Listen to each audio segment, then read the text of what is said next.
Olá, irmãos, a paz do Senhor a todos, tudo bem com vocês? No vídeo de hoje a gente vai estar fazendo uma uma reação ao pastor Lamartine Pozzella, um pastor que é pré-tribulacionista e acredita que a igreja será arrebatada 7 anos antes da grande tribulação. Mas o intuito do vídeo de hoje é mostrar para vocês que as duas testemunhas não são duas testemunhas literais. A gente vai estar lendo alguns textos com vocês e mostrando esses erros do arrebatamento e das duas testemunhas literais, coisas que vocês vão ver que são impossíveis. Por que a gente está fazendo uma react desse pastor? Porque é um pastor que é muito influente no meio cristão, é um pastor que tem muitos views, é um pastor que vai em muitos podcasts e é um pastor que poderia estar ajudando a gente. É um pastor que podia estar conosco, ajudando a propagar a verdade. Qual que é o problema, não só dele, mas de outros também, em outras linhas pré? Eles nunca admitem os erros deles. Então hoje vai ficar claro para vocês, a gente vai estar lendo alguns textos e mostrando para vocês essa linha e este erro, não é mesmo, irmão? Com certeza. E lembrando que a nossa intenção não é criar polêmica aqui através de um vídeo, né, um pastor bastante influente. A nossa intenção é edificação. Pessoal, então vamos prestar atenção nas falas dele. Que Deus vai usar duas testemunhas como dois agentes do fim. Um relacionamento especial com esses dois camaradas. Quem são eles? Um deles, nenhum teólogo discute e afirma categoricamente que é Elias. O profeta Malaquias, lá no capítulo 4, 5 e 6, diz o seguinte, vamos ler. Eis que eu vos enviarei o profeta Elias, antes que venha o grande e o terrível dia do Senhor. Ele converterá o coração dos pais aos filhos e o coração dos filhos aos seus pais, para que eu não venha e fira a terra com maldição. Alguns afirmam que Elias era João Batista que veio. E de fato, João Batista veio como precursor do Messias Jesus. Mas quando perguntaram para João Batista, lá em Lucas 1,17, se ele era Elias, ele disse, não, eu não sou. Então ele já cometeu um erro, né? Aqui de João Batista. Eles acham que Elias vai vir, eu não sei se eles acham que vai vir do céu, que ele já está no trono do Pai, ou se ele vai vir do Sheol, do mundo dos mortos. Eu não sei o que eles pensam.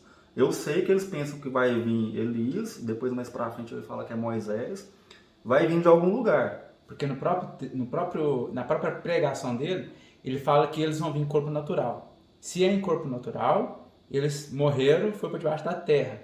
Só que ele fala com uma voz bem assim, pentecostal, que ninguém envelhece na presença do Senhor. Então ele vai estar embaixo ou em cima, na presença do Senhor.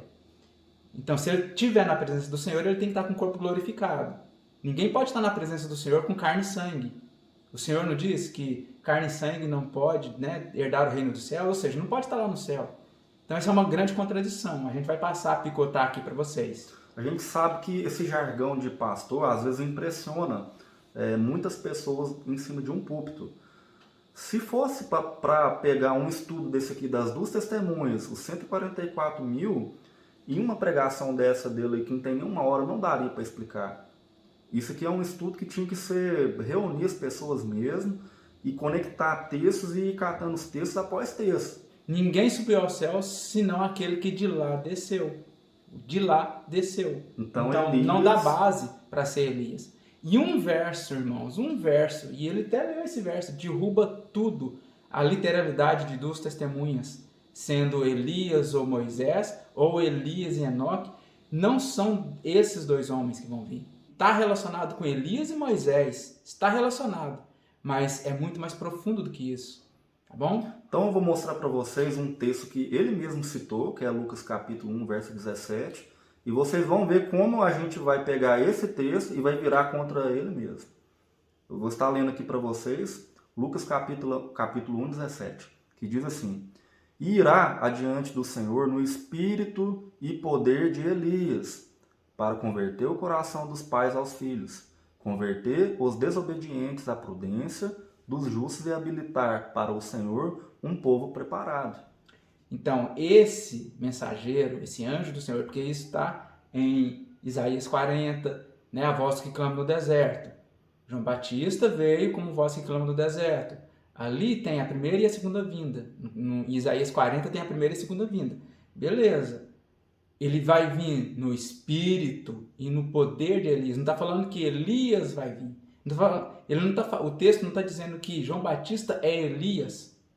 E nem que Elias virá também no futuro, de acordo com Apocalipse 11 das duas testemunhas. Não é esse Elias que vai vir literalmente no espírito e no poder de Elias, na unção e na autoridade de Elias. O Senhor vai derramar espírito lá de cima sobre a igreja e elas sim terão a autoridade, a unção de Elias, como Moisés também teve. Elias e Moisés. Está relacionado com os dois, mas não são os dois. Para entender sobre as duas testemunhas, por isso que eles não entendem, não sabem sobre a divisão do reino, sobre as duas casas de Israel e o plano de busca do Senhor. Porque em Isaías mesmo, mais para o final, do capítulo 40 para frente, o Senhor está reunindo as testemunhas. Ele diz assim, vós sois minhas testemunhas. Existe outro Deus além de mim? Porque vai ter outro Deus, um homem que se declara Deus na terra. Ele se elevará sobre todo Deus. Não é isso que Paulo fala? Paulo tirou isso de quê? Lá em 2 Tessalonicenses, capítulo 2. Ele tirou isso de Daniel 11. Ele se elevará sobre todo Deus. Então, Deus está reunindo testemunhas, judeus e gentios, que formam as duas casas de Israel, para testemunhar lá em Jerusalém. Mas quando você lê Apocalipse 1, e o Senhor Jesus passa aquele mistério das 7 estrelas, são os 7 anjos das 7 igrejas, e os 7 candeeiros são as 7 igrejas, se candeeiros, irmãos, são igrejas, e no capítulo 11... Nós somos os mensageiros. Nós somos os mensageiros. Se no capítulo 11 está lá os 2 ramos de oliveira e está lá os candeeiros, né, que é candelabro, tanto faz, candeeiros, os braços, né, que coloca a chama, o óleo, né, a oliveira, ali tem o azeite dourado. Então, raciocina aqui, é simples. Se lá tem os 2 candeeiros, e no capítulo 1 falou que os candeeiros são as igrejas, onde que a igreja foi arrebatada ali, irmãos? Coloca para pensar a mente de vocês, onde que a igreja foi arrebatada, sendo que lá no Apocalipse 11, 2/7 da igreja está lá em Jerusalém. Outro erro grave que eles cometem aqui, não só esse das duas testemunhas literais, sendo somente 2 homens, é os 144 mil, que eles vão colocar como forma literal, e ele fala isso nesse vídeo aqui. É impossível. Como que você vai pegar 144 mil, sendo de 12 tribos, 12 mil de uma, 12 mil de outra, 12 mil de outra, até dar 144 mil de forma sanguínea? Como que você vai fazer isso de forma literal? Como? E virgens ainda? E virgem, caços. Eu vou dar play mais um pouquinho aqui para a gente ver como é que é o raciocínio deles. Malaquias está falando que Elias vai voltar. Mas deixa eu perguntar, então nós estamos falando aqui de reencarnação? Por que não? Porque Elias não morreu. Foi arrebatado.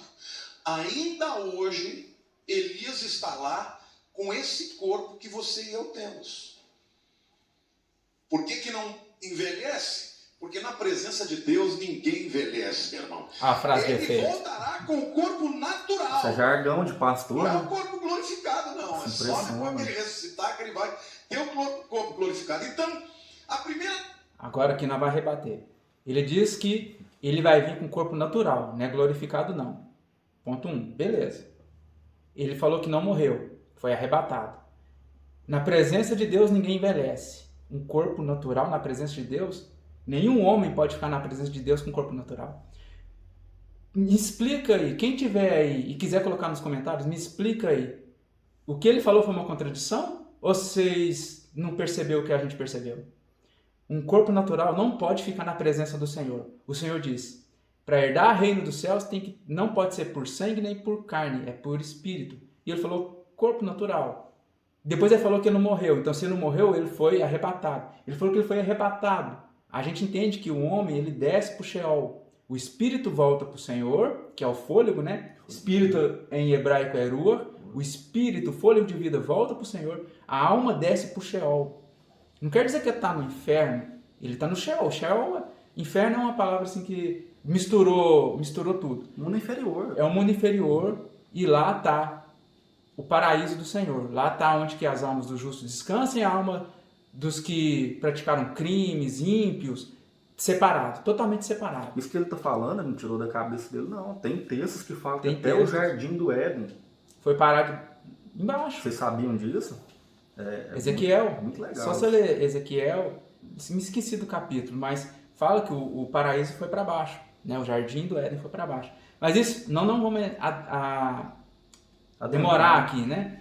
Tá vendo? Isso que ele falou aí é uma contradição tão grande que só quem não está atento aqui cai por causa desses jargão de pastor, quer falar assim, daquele jeito impressionante, né?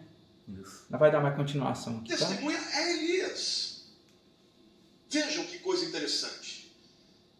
Elias foi arrebatado numa carruagem de fogo sem morrer, não foi? Essas duas testemunhas, depois do seu testemunho, também serão arrebatadas. Só que esse arrebatamento não foi para o céu. certeza. Como é um pastor que desconhece as duas casas de Israel, ele não sabe que a casa de Israel está nas nações, ele não consegue associar isso como as duas testemunhas, judeus e gentios. Casa de Israel, casa de Judá, Efraim e Judá, entendeu? Eu percebi que ele lê a maioria dos textos que ele lê verdades e mistura com mentira. Aí fica aquela coisa embolada, aí é difícil de desfazer isso. Pra gente desfazer é difícil demais. A gente vai dar prosseguimento aqui com algumas falas. Logo após o arrebatamento da igreja, logo no início da grande tribulação.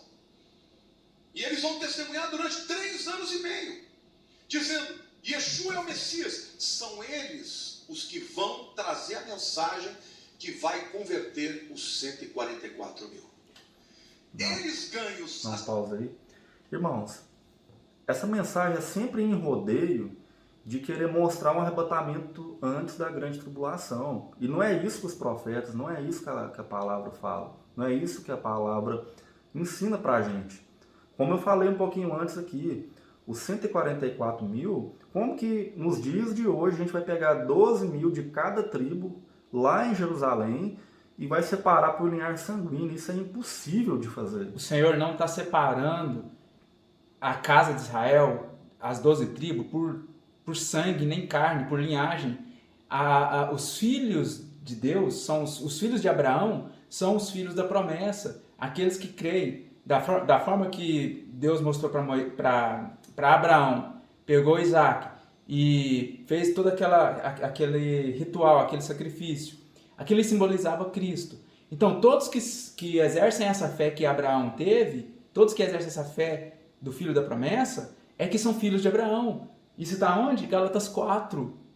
Gálatas 3 e 4 no caso, né? Romanos 4, na verdade, né? Essas duas cartas, Gálatas capítulo 3 e no capítulo 4, e Romanos capítulo 4, ele está falando de Abraão, dos filhos da fé, daqueles que seguem os passos de Abraão. Ele falou que de Abraão, que seria como areias do mar, que ia se espalhar por todo mundo, e depois ele via, né? E olha que onde que ele tirou essa informação que ele falou.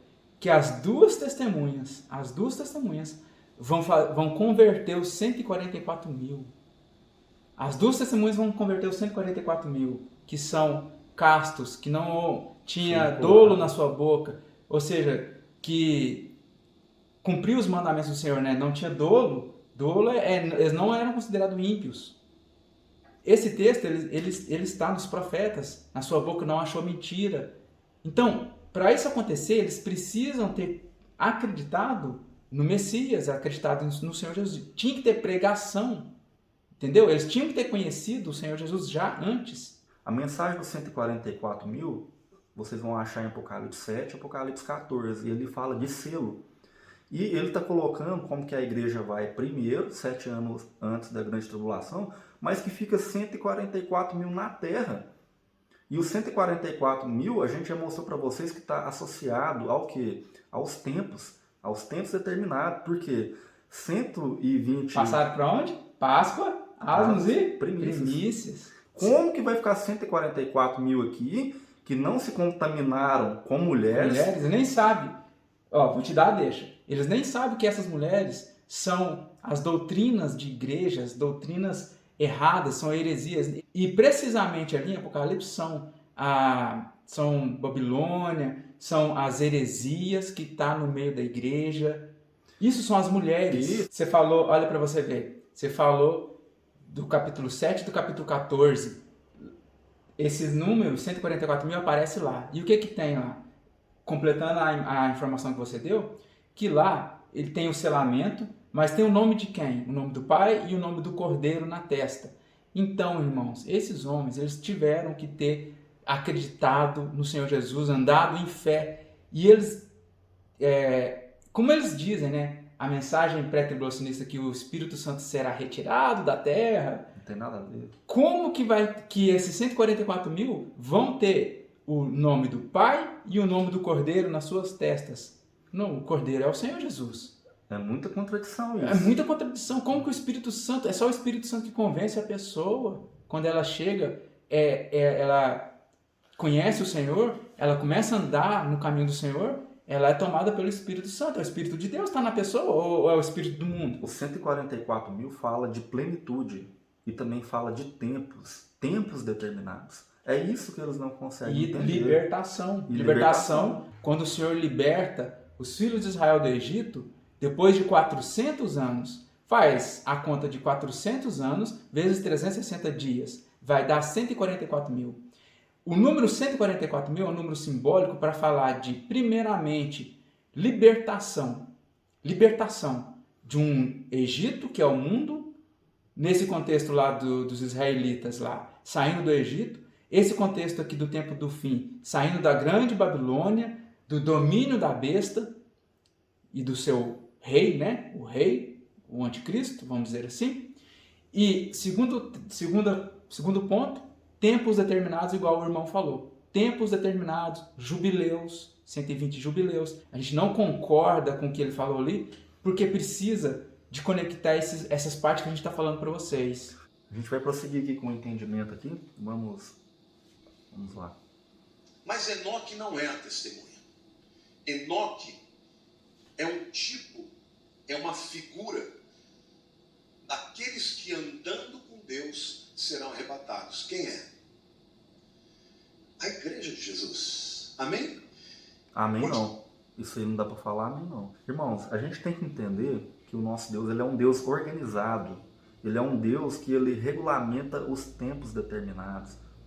E a igreja desconhece totalmente os tempos determinados em que Deus estabeleceu. Não é assim andando e de repente, puf, sumiu, não. Não foi assim com Enoque. Enoque foi preservado. O irmão quer deixar uma deixa para um próximo estudo que ele está fazendo? Você quer falar um pouco? Sim, irmãos, eu vou fazer um estudo referente à morte. Eles acham que ele não morreu. Enoque e Elias. Nós vamos fazer um vídeo detalhadamente sobre isso. Este é um vídeo à parte que o irmão vai fazer, para não falar que a gente está falando heresia ou querer distorcer os textos, porque já tem um intuito assim, de vários anos falar que eles foi arrebatados, que foi, mas que eles estão vivos lá com um corpo de carne e sangue, o que é realmente impossível pela palavra. Paulo vai falar isso. Nós mostramos aqui para vocês que a volta do Filho do Homem, ela é semelhante ao quê? Aos dias de Noé, aos dias de Ló. Então, tira isso da mente que Enoque é figura da igreja e andando com Deus de repente sumiu. Figura da igreja no sentido de arrebatamento secreto. Enoque, irmãos, Enoque morreu. Quando um homem, o que acontece quando um homem morre? A alma dele vai para o Sheol e o espírito, que é o fôlego, a gente falou isso mais cedo, o fôlego volta para Deus, o espírito volta para Deus. Então, nesse sentido, Deus tomou Enoque, neste sentido. Deus não pegou, arrebatou o corpo dele com tudo, arrebatou ele para o céu, para a glória. Não foi assim. Irmãos, arrebatamento, para fechar aqui, não fechar o vídeo, tem mais alguma coisinha para a gente mostrar. Arrebatamento é depois de 1260 dias. Coloque isso na cabeça. Arrebatamento é depois de 1260 dias. O que é isso? A metade da última semana a última metade da semana. A semana tem 7 dias. Então são dias proféticos, são anos proféticos, não são dias de uma semana normal. São 7 anos. Isso todo mundo conhece. Então na metade da semana, a última metade, 1260 dias, que são tempo, tempos e metade de um tempo, 42 meses. No final desse último dia, Daniel vai levantar, os profetas vão levantar, a igreja vai levantar, o vale de ossos secos, Ezequiel 37, e vai batalhar. Com entendeu? certeza. É isso que vai acontecer. Tem que entender muito da expiação, da festa da expiação, voltar lá em Levítico. Isso, o sumo sacerdote saindo lá do Santo dos Santos, o Senhor Jesus, lá do céu, vindo para cá. Daniel capítulo 7, o sumo sacerdote lá, o ancião de dias, saindo de lá e fazendo justiça aos santos. Ali é a igreja, irmãos, que está padecendo na mão do chifre pequeno, que esse chifre pequeno, ele cresce e vira um chifre enorme, ele fica pequenininho, ele cresce, ali é o anticristo. Paulo estava de olho nessas profecias. No finalzinho do vídeo, ele vai falar aqui que a igreja seria preservada, assim como Enoque, assim como Noé foi preservado, que seria arrebatado antes. E a gente já falou que não é assim. A gente vai estar lendo um texto aqui com vocês para finalizar esse vídeo e mostrar o que Deus queria mostrar para a igreja no futuro. Da onde que surgiu o assunto das 2 testemunhas lá no livro da lei.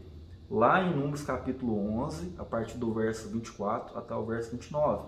Vou estar lendo aqui com vocês, acompanhe aí na leitura. Vou estar dizendo assim: Saiu, pois, Moisés e referiu ao povo as palavras do Senhor, e ajuntou 70 homens dos anciãos do povo, e os pôs ao redor da tenda. Então o Senhor desceu na nuvem e lhe falou, e tirando do espírito que estava sobre ele, e pôs sobre aqueles 70 anciões. Quando o espírito repousou sobre eles, profetizaram, mas depois nunca mais. Porém no arraial ficaram 2 homens. Um se chamava Eudade e o outro Medade. Repousou sobre eles o espírito, porque estavam entre os inscritos, ainda que não saíram à tenda e profetizaram no arraial. Então correu um moço e anunciou a Moisés e disse: Eudade e Medade profetizaram no arraial. Josué, filho de Num, servidor de Moisés, um de seus escolhidos, respondeu e disse: Moisés, meu senhor, proíbe-os disso. Porém Moisés lhe disse: Tens tu ciúmes por mim? Tomara todo o povo do Senhor fosse profeta, que o Senhor lhe desse o seu espírito. Depois Moisés se recolheu do arraial, e ele e os anciões de Israel. Irmão, vocês viram as figuras? 70, 70 anciãos. O que aconteceu ali? O Senhor, ele falou para tirar, ele ia tirar a porção, uma parte, da unção que estava em Moisés, ia repartir nos 70.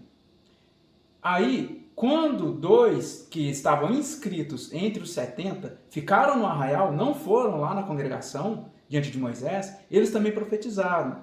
2 profetizaram, vão ligando. Só que quando um jovem, que era Josué, foi e anunciou isso a Moisés, Moisés falou assim: quem dera que todos profetizassem. Agora eu falo para vocês, a vontade de Deus falhou ali? Deus simplesmente não conseguiu fazer com que todos profetizassem?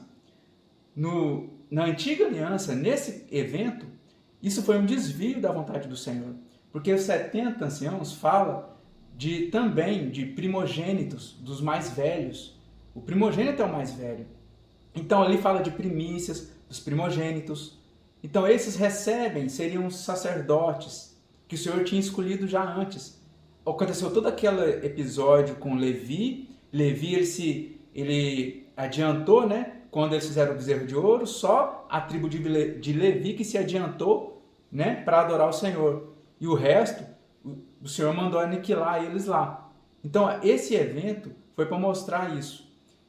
O Senhor, ele quer que todos profetizem, e todos vão profetizar lá no Apocalipse 11, sendo 2 testemunhas que ele vai reunir, entendeu? O Senhor sempre quis que o povo profetizasse, mas os primogênitos.